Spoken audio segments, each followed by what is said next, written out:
Yeah, Matt, I'm joking. I was going to do the whole young Philly thing, but episode 17, guys. So welcome back. Thank you for being with us for 17 straight weeks, which we really, really do appreciate. And we do hope many of you guys are enjoying your 2021. Looking forward to the next 2 months because in the next 2 months, gyms could be open up. Fingers crossed, anyway. So today we wanted to discuss a couple of topics that a lot of people are actually asking us about. So we thought we would you know, get on a podcast, have a discussion around it. So two of them are obviously meal timings and how to structure your day. Let's start with obviously how to structure your day, and let's obviously go with Nate here. What do you typically do on your day to day? How do you structure it? How do you stay on top of it? And how do you not get overwhelmed basically by a day? Yeah, I think the most important thing is why to have a structure.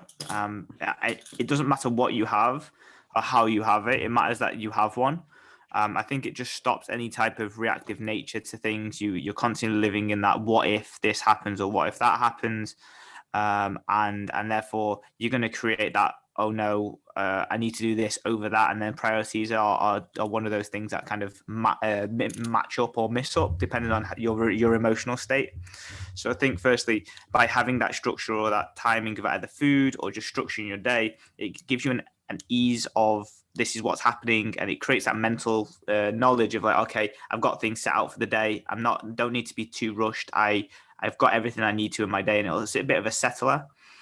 And you can get into the rhythm of things. It's very much like the first 10 minutes of football. People start passing the ball around. It's a bit more of a feeling out process. You play it around your back four, over your back, through your midfield, maybe up to the strike or whatnot, just to settle in with the team. And that's why you would have a routine in place for the first time. I mean, for me, it's changed over the years massively, depending on where I've been. And you want a structure that's anti-fragile. So you want something that is able to mold and able to change over time, but you still utilize that structure. It doesn't matter if it breaks. It doesn't matter if it doesn't work for you or serve you anymore. But it matters that when it is working for you, it works, and then when it's not working for you, you adjust and change. It's that pursuit of perfection or the pursuit of a routine, as opposed to the routine, that is the key fundamental thing. Got that from Tom Brady this week after the Super Bowl The win. go, the go. But um, my routine now is that I think a large amount of my headspace will change depending on how much of my phone usage is used, what time of my meals are, and kind of getting the most out of my day at the moment. So I'm making sure that I'm not really on my phone before really 9:30 or 10, only to message my training partner in the morning to say open his gate.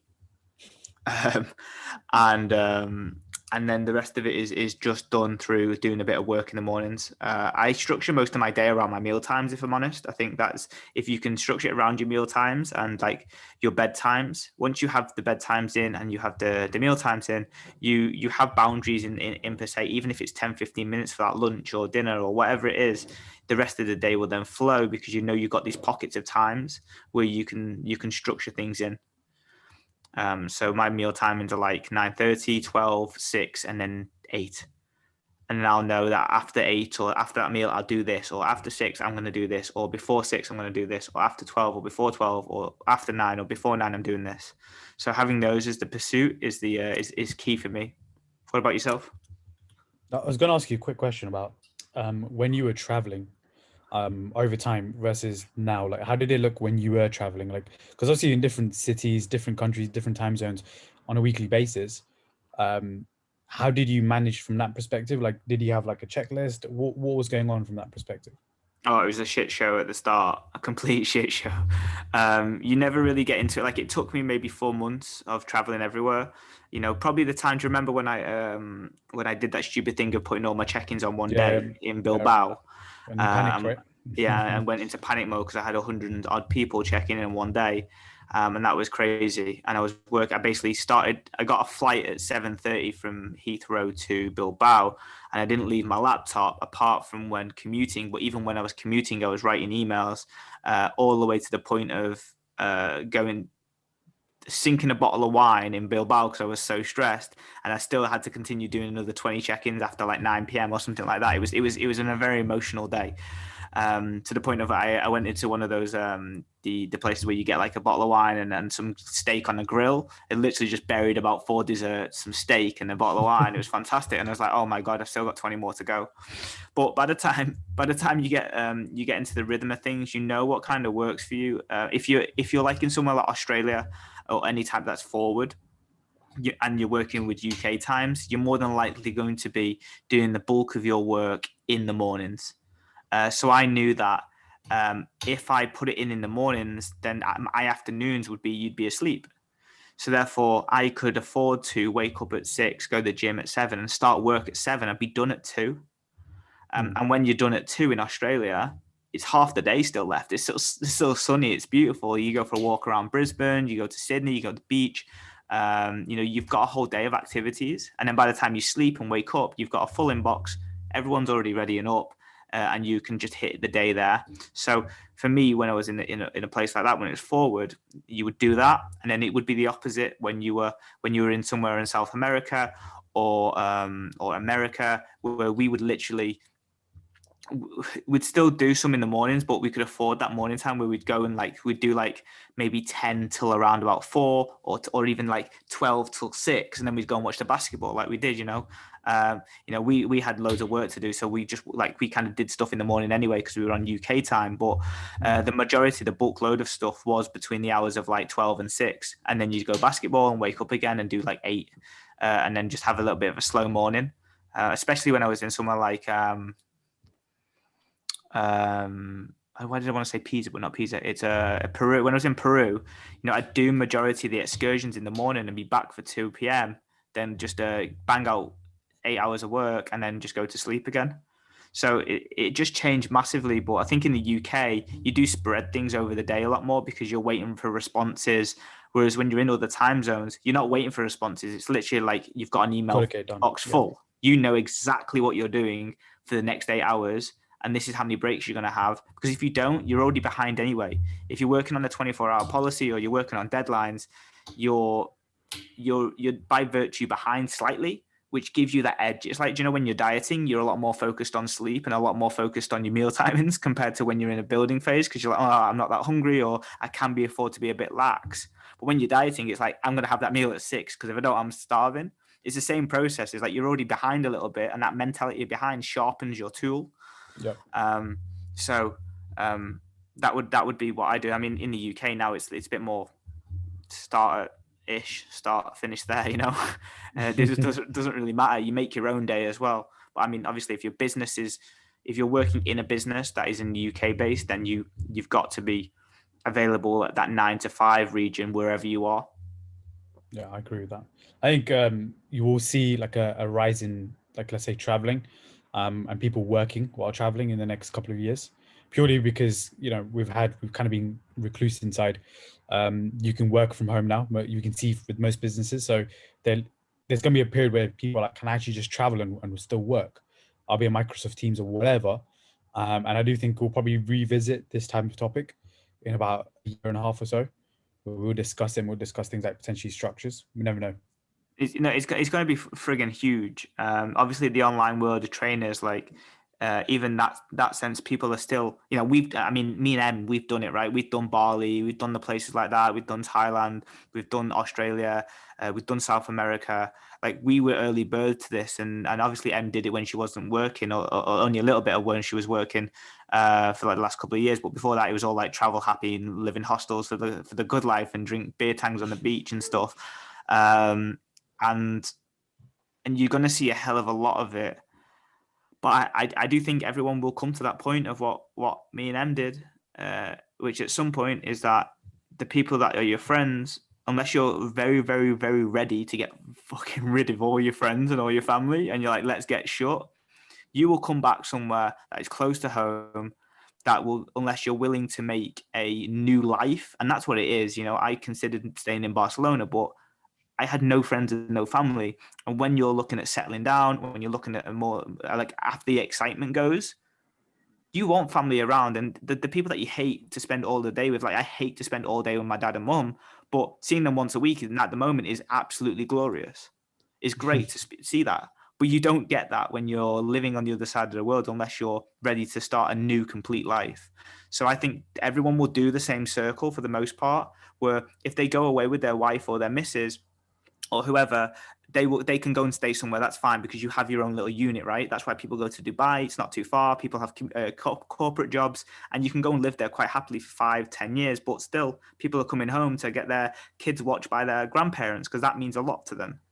Family matters at the end of the day. When you got kids in your mid-20s, you don't give a fuck, you're absolutely fine to go and do that type of shit. But at some point you will come back, and you'll also see that the online world when you're in different countries is not the same. Like if you're recording videos, or you're on Teams all of the time, how many times did you see me break up or have difficulties with internet over the year? It's a mixed bag. It's literally throw a dice.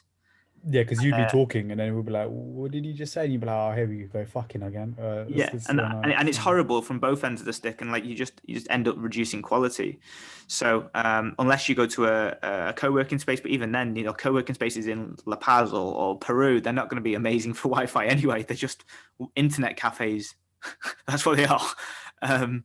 So I think you'll see a rise in it, and you'll see it massive, and then 2 years down the line, people will do exactly what I did, and but people will do the mid ground, which is that instead of which you're seeing a lot of people do right now, which is the mid ground for them, which is go to Miami from New York, or go to Texas from LA, or go to Dubai from the UK. It's not too far away, or even go from London to somewhere with a shire at the end of it, because people get more greenery, right?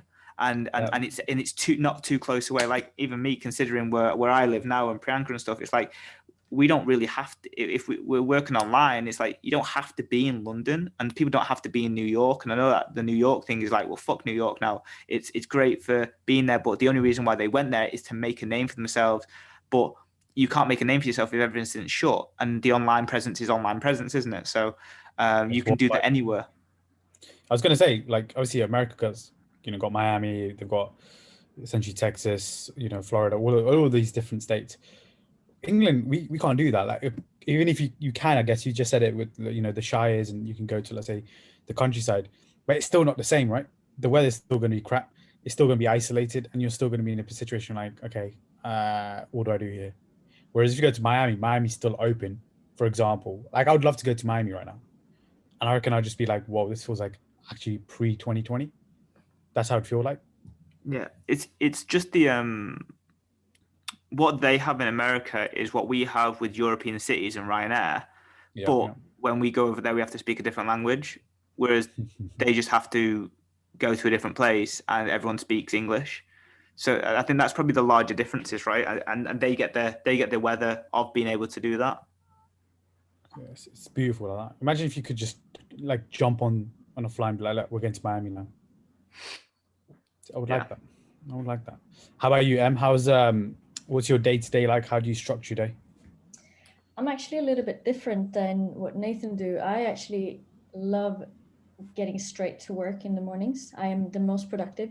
So I find myself actually produce better work when I do it early in the morning. And now that I go to WeWorks, I'm there and no one gets in there until like 2 hours after me. So it's fantastic. Like I sit there and I actually bang out work for 2 hours. And I like to take my afternoons off where I can just chill if I can. I go to bed early. I go to bed at like 8, maybe 9. But and so my days are very much structured. Do the important stuff first, so that I don't tax out my willpower or my energy, so that it doesn't get done or get done worse later on. So that's more my strategy. As Nathan said, I think when it comes to meal timings, it's less important that it's really rigid for me, because I'm not in a phase of fat loss. I'm not very hungry. I do eat frequently though, because I realized that if I don't eat frequently, my mental capacity goes down. So I actually do need to eat regular meals in order for me to be performing mentally as well as physically. So I do think that's something that we're going to probably tap into when we go into meal timing and stuff like that. But yeah, my days are more do the one important thing first. I literally have my full schedule in color coordination of what I do in the day. I'm actually becoming more and more rigid in how I plan my day, so that I know that I get things done if they're really important. But I always look at what is my main priorities today, and I will schedule my schedule based off that. So yeah, Okay, using it's pretty cool the actually. calendar, basically using the calendar and following through. And I really think that it's become actually quite revolutionizing for me to, when the time for that task is over, I will actually move away from that task instead of keep going, unless I'm in some extreme flow state, which sometimes happens in the early mornings. Then I will actually say, okay, I've allocated 90 minutes for this. And then after I've done those 90 minutes, I probably will move away from that task, because the quality of my work or the energy put into that work, I see it tends to just go down, and I will become more distracted. So I think more like focused work, scheduling the time and just doing that for that amount of time is super important if you want to be super productive. And if you have loads of different projects going on at the same time management is really going to be so important. So right now I am juggling quite a few things. So for me, it's like, what days do I do this? When do I do that? What do I do in my mornings? What do I do in my afternoons? When do I train? So that's an important thing for me. Like, when do I train? And now we'll make sure that that fits in as well. But again, that moves depending on if I have coaching calls. Like, that will be my main priority. If I have people I coach, that's always going to take my priority slots in any day. And then I would move my other tasks around that, but I will make sure that it's always in there, and it will just have a different time slot as I go through my weeks, basically. Have you ever heard of Parkinson's law? Remind me. I think I have. Parkinson law is the law of how long you give a task it will take. Let me say it the right way. Is basically Parkinson law says that if you don't give a time of a task, like a length, it will take as long as you make it. But if you give it a task length or a time, then you will also fill that time too. So I think a lot of people miss this one with time management, as you mentioned. Like, I give myself 30 minutes to write a daily email in the morning, and after the 30 minutes, it's done because I've given myself 30 minutes to do it. And a lot of people just fear that, oh, well, what if I don't get it done? It's like, well, you will get it done because you'll make it done. Deadline.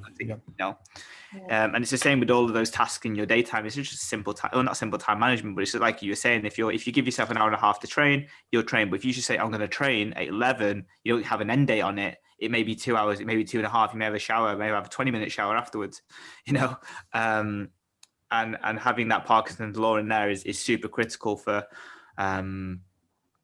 your ability to fill your day productively. I'm guilty of it massively when I get to about Thursday or Friday, or in my morning slots. Like, I'm quite efficient in my morning slots, and I don't give myself enough to do in the morning, so that when I've banged out 2 really high profile things in like hour slots, and I've done them in 40 minutes, I've got 30 minutes spare, but I'm just like, oh, well, I've done my task for the day. So I just sit there and just not do what I need to do for 30 minutes because I've already given myself that timer, as opposed to slotting in another thing. Yeah. But yeah, I like that law massively. I think also because we can only keep so much in our head at any given time, it takes away the moments where you go, what do I do now? Because we are so very busy all the time. We always have a whole list of things we could be doing, either professionally, personally, or whatever. If you're dieting, there's a lot of things to think about as well. But to have allocated time, and you just go and you have a visual reminder of, hey, this is on your list today, you can do this. It just takes away those flailing moments where you just go, I don't really know what to do today, I'm just going to scroll my phone. Yeah. Because having even 15 minutes is like, it's an efficient 15 minutes if you know what you're about to do. But if you have to think about what you need to do before you have to go into doing it, then you might come to a point where like, oh, but now I have a meeting in 20 minutes or in 15 minutes. So now is it even a point of me starting? Or like, you can start having those moments of just losing time because you didn't plan your time. And I think that's the thing. People are very busy, but it's about how we plan. It's like success is planning, success in planning. That's it. Yeah. Fail to prepare to fail, right? Yeah. And that's those motherfucking times where people start craving shit because they've got 15 minutes to go before a team meeting or a meeting. or they're not stimulated enough to do work. And if that's happening every hour, if they're doing 45 minutes of an hour's work and every 15 minutes they're idle, which is, it's quite regular that this happens, then they're going to get called short, right? And that's where cravings start. If you actually had an hour's work and you did an hour or 59 minutes, and then you went into that team meeting, guaranteed you wouldn't be craving. You wouldn't even know about food.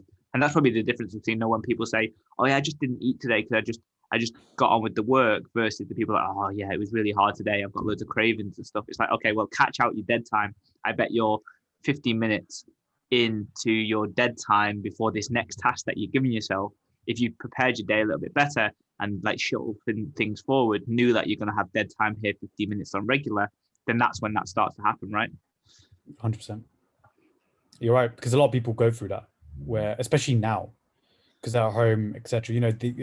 My meeting cancelled.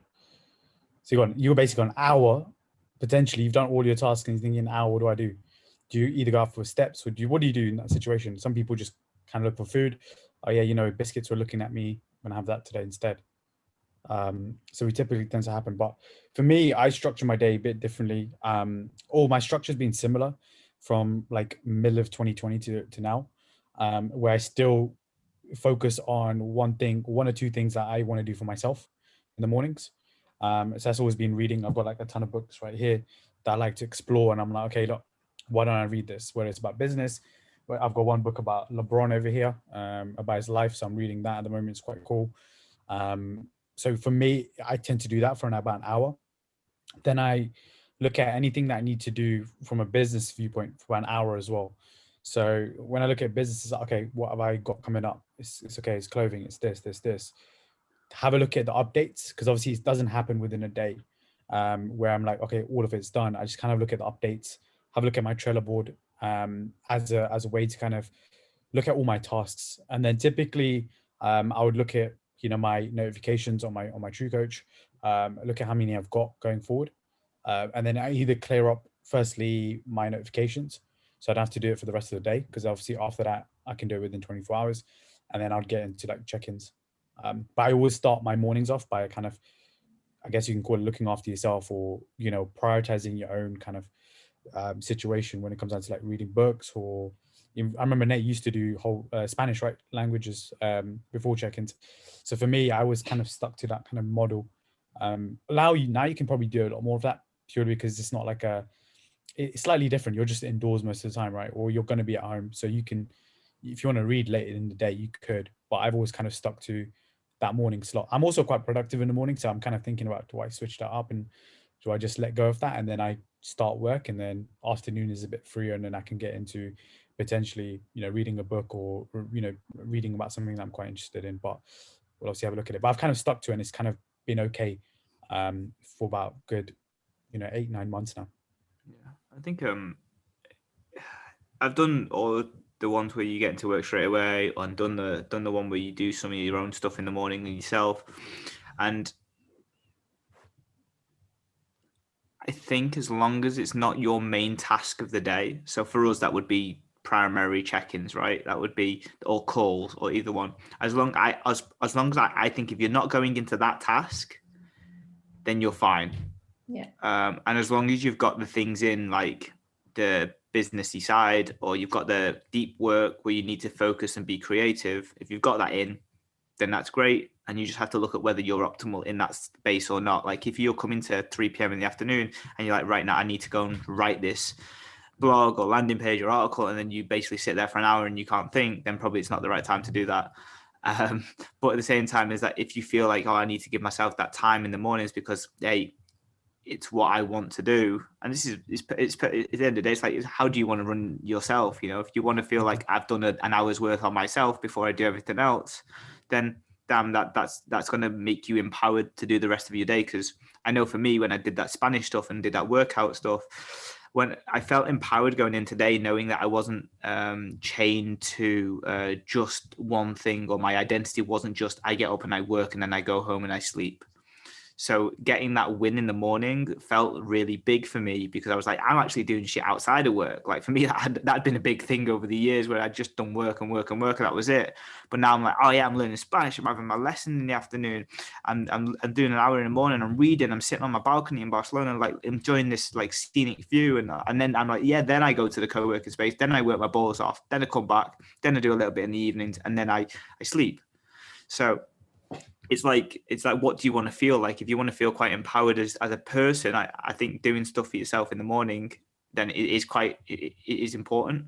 I think that's where the gym comes in for most people, if they're not running their own businesses, or they're not having or they don't want to get up at 5 or 6 a.m. in the morning and have those 2 or 3 hours.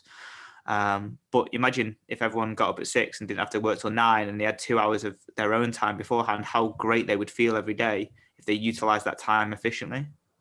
But that's why, so the people we call, let's say entrepreneurs, the business owners, that's why they love the 6 a.m.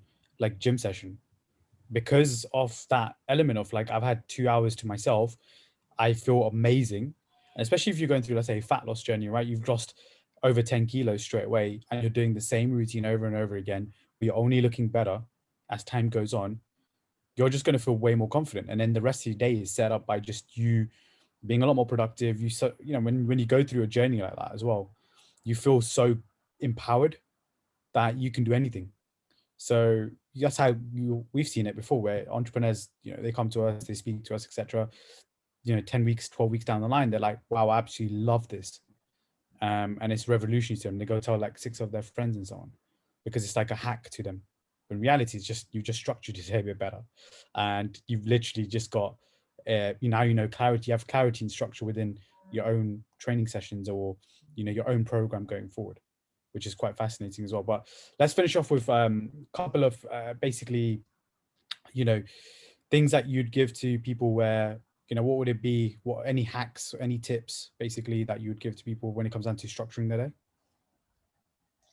Yeah, I would say you have to look at your non-negotiables, as in you have a job you have to go to and you have to sleep. So those things you should put into your calendar first. And then based off that, you need to look at what you have on, whether you have a family and you have, I don't know, you need to take your kids to football or something, like all of these things that you do needs to come into your calendar. And then around that time, you schedule in the things that you need to do for yourself. But I always do recommend people to have their mornings to themselves, especially if they have young kids. If you can wake up a little bit earlier and take that morning for yourself, you're going to feel so much calmer and better, and be able to tackle whatever stress comes during the day. So waking up to do that, just to sit in peace and have a cup of tea or a coffee or whatever it is that you want, it's super, super valuable. And I don't go straight to work. I do sit and I have coffee with my mom's partner at the moment. It's lovely. So we sit here for like 45 minutes just chatting. And then I take the tube into work. So I do have my morning when I actually have something that I do for myself. And it's so nice to just have something that grounds you. So I would say that is an important thing. And then, as I said, just know when you're going to eat. Like, don't skip meals because you're too busy. Like, carve out, even if it is 15 minutes of your day, take some time out to just eat, because that's going to give you energy to actually keep performing. And it's super important, because otherwise you're going to run into crashes, cravings, trying to rely on willpower that doesn't exist anymore. And it just doesn't do you any good when you're trying to achieve something. So just having a little bit of structure around eating doesn't have to be perfectly bang on 11, 12 or whatever it is, but it has to be like, I know that I'm eating 4 meals a day and I'm going to eat them roughly 3 hours apart or whatever it is. And then and then you just have to make that time. So that would be 2 of my tips. Yeah, I like those ones. And for me, I like to look at social norms as well, for families themselves. Is that you have to look at the people around you and look at what they're doing to optimize your time. If you haven't got a morning where you're alone, that's okay. But there will be maybe time in the evening when you've got that, or there's more important people around, like you want to spend time with your husband or wife or whatnot. Then you have to sync in with those guys, especially if you're a business owner, because you basically run your own time, right? If you're working corporate jobs, then maybe you've got For most people who work a corporate job, whether you like it or not, you've got 3 hours before you start. Or you could have 3 hours in the morning before you start, and then you could have 3 hours before you finish work to do everything that you need to do. You got 6 hours. Like, as much as that is unsympathetic, it's true. If you went to bed at 10, you'd still finish work at 6, and you could even have 4 hours before you go to bed at 10. And then if you woke up at 6 in the morning, you could have 3 hours in the morning, and that would still leave you with 8 hours sleep every single day. And if you look at that objectively, and you think, well, if you set yourself at a bedtime at 10, you could have these time blocks that you wanted, whether it was training, activity, time alone, time with someone else, coffee with a friend. I know loads of people that I've got as clients now at the moment are in Cali, and they're utilizing their morning walk at 6 a.m. to meet up with their friend and have a coffee. And that's how they spend their time, because he's got a little one in the evenings. So he can't use the evening times, or he uses that to work out. So you have to make that time, but also look at the time around you and make it. And don't look at your schedule emotionally and say, oh no, I'm super busy. Like everyone is. Probably between the hours of 8 or 9 and 6, like everyone's busy. That's okay. That's cool. You're meant to be. It's called a job. And then, from a food perspective, I do believe that, you being more proactive and having some type of recipe routine for the week, knowing what you're eating on different days helps massively, not only with yourself, but with the family, knowing what the kids are going to eat, knowing what you're going to cook in the evenings, having prepped easy lunches, and having things that will, and timings that will allow you to have that boundary of, this is the time that I'm going to eat, or this is the time I'm going to eat food, and given some level of structure. Like it won't kill you to have a recipe for, or have like a what, this is what we're going to eat this way, eat this week. People have those chalkboards where they're like, Monday night is this, Tuesday night is this, Thursday, Wednesday night is this. I think they're fantastic for houses, because it provides that structure of like, okay, well, it's not a takeaway, it's this. And that will help massively with just a lifestyle approach. But if you are looking at being more fat loss related, or like being more specific and accurate, then utilizing or being as automatic as possible is going to be key. And that comes down to as much as prep as you possibly can, as much as you'd like to do. And when you do that, you can then make decisions. I don't think people that are in those heightened states of reactivity, or don't manage their time management well, they don't really warrant the ability to make a decision on the fly, because they won't make the right one as much as they want to. At some point, it will go P-tong, because of everything else on top of their plate is already making the plate crumble. So then asking them to make another decision is going to be really, really difficult. And I think that unless you've got better at your time management, stress management, day management, then you need to keep as much on automatic as possible. And it's only when you are able to control your emotions can you really control your decisions to the most part. So that would be my best advice. Be automatic until you can be manual, but being manual relies on a few extra cogs in the wheel.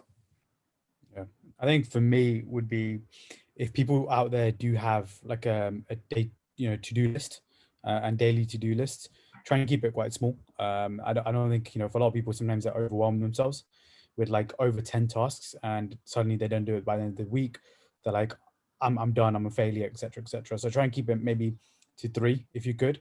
And if it doesn't, cool, overflow for the next day. But also have maybe a weekly task in terms of to-do list, and then have a daily to-do list as well. That can easily work.